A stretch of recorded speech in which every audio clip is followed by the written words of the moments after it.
Friends, ఇక్కడ Jesus అలా పైన ఉండేవారు. హై స్కూల్కి వెళ్ళేటప్పుడు ఒక్కొక్కసారి వచ్చి ఇక్కడ ప్రేయర్ చేసుకునేవాళ్ళం. ఇప్పుడు కొంచెం మార్చి కట్టారు. ఆ జీసస్ ఉండేవారు, అక్కడికి వెళ్ళేవాళ్ళం మెట్లు మించి. ఇప్పుడు అంతా మార్చారు.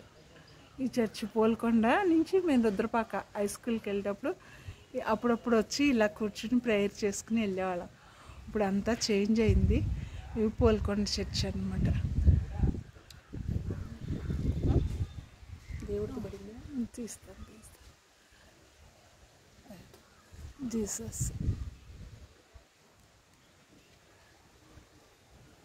ఇక్కడ ఇదివరకు ఇల్లు ఏమి ఉండేవి కాదు, ఓన్లీ జీసస్సే ఉండేవారు. ఇటు అటు ఖాళీగా ఉండేది. ఇప్పుడు అంతా చేంజ్ అయింది ఫ్రెండ్స్. బాగుంది కదా ఫ్రెండ్స్. ఓకే, ప్రేయర్ చేసుకుని వెళ్తాం ఫ్రెండ్స్. బాయ్.